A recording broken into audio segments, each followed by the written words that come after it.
Dearest ladies and gentlemen, welcome to Elie Wiesel's The Perils of Indifference.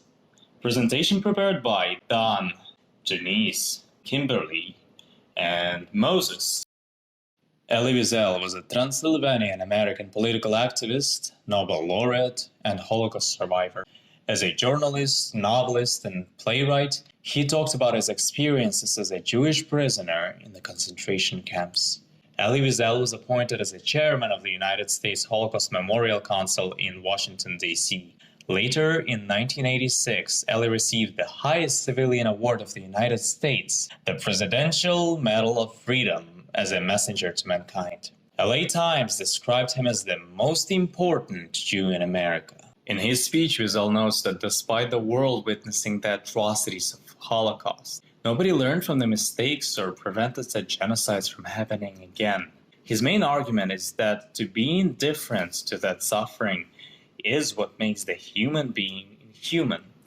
Indifference, after all, is more dangerous than anger and hatred. Wiesel firmly believed that the world would be horrified by the Holocaust and the Second World War and vowed to never commit such atrocities. Unfortunately, the rest of the 20th century continued to be filled with more genocides, civil wars, and overall intolerance. Wiesel also worried about what would become of the world in the years to come if such indifference towards these actions continued.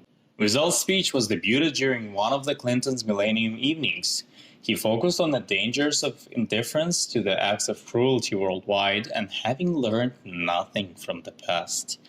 He also used it as a call to arms to save their humanity and use their moral conscience against injustice before it's too late. At that time, even the Clintons expressed their dismay at the civil unrest in Europe and the Kosovo War taking place.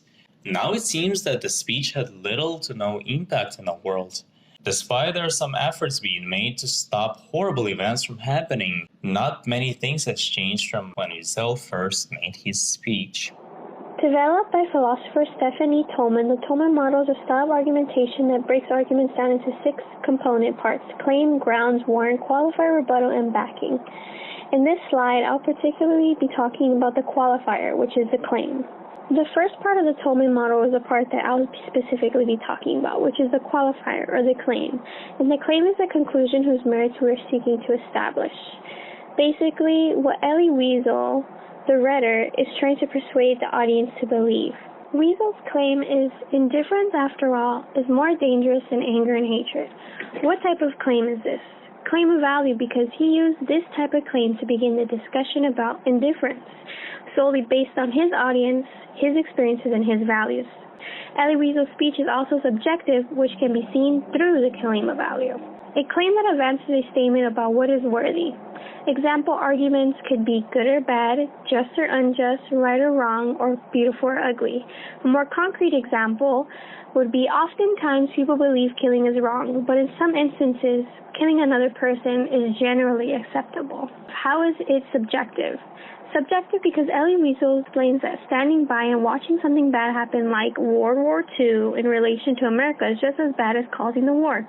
This can merely be an opinion because you can debate whether or not it is truly as bad as it seems or not, depending on the audience you are speaking to. What does Wiesel use to support his claim? According to Tillman, data is information on which the claim is based, referred to as evidence or supporting materials. Example of a bad example is supplying incorrect or insufficient data to support a claim, providing insufficient evidence to justify the claim. Stephen Colbert is a social satirist that has a concept of truthness. Defined by him, truth that comes from the gut, not bucks. Further explained, it used to be everyone was entitled to their own opinion, but not their own facts. But that's not the case anymore. Facts matter not at all. Perception is everything. Defining indifference. What is indifference? Etymologically, the word means no difference. A strange and unnatural state in which the lines blur between light and darkness, dusk and dawn, crime and punishment, cruelty and compassion, good and evil. The first data to support the claim, and I quote, "It is so much easier to look away from victims." It is, after all, awkward, troublesome to be involved in another person's pain and despair. Yet for the person who is indifferent, his or her neighbor are of no consequence, and therefore their lives are meaningless. Their hidden or even visible anguish is of no interest. Indifference is not a beginning, it is an end, and therefore indifference is always the friend of the enemy, for it benefits the aggressor, never his victim, whose pain is magnified when he or she feels forgotten. The political prisoner in his cell, the hungry children, the homeless refugees, not to respond to their plight, not to relieve their solitude, but offering them a spark of hope, is to exile them from human memory, and in denying their humanity, we betray our own. Our textbook defines warrant as bridges or the generalizable rules and principles that link the data to the claim. Essentially, the term warrant, in terms of argumentation, is how the data provided in the argument can connect to and support the claim that is being made in the argument. In his speech, Wiesel describes the horrible living conditions that he and the other prisoners of the Jewish internment camp had to suffer through.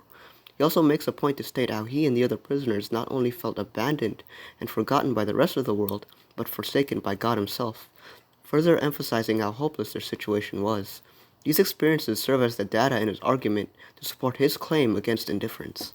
Wiesel's reasoning in his speech essentially serves as his warrant for his argument, his reasoning being that essentially indifference and inaction will always result in nothing more than the promoting of another's suffering, and makes a form of rebuttal when saying that at least anger and hatred in some cases can lead to something more productive, or at the very least produce a result. It is this reasoning that ties his whole speech and argument together. Thank you so much for sticking with our presentation on the Perils of Indifference. We truly hope you've learned something new today and will take your time to think about the following questions.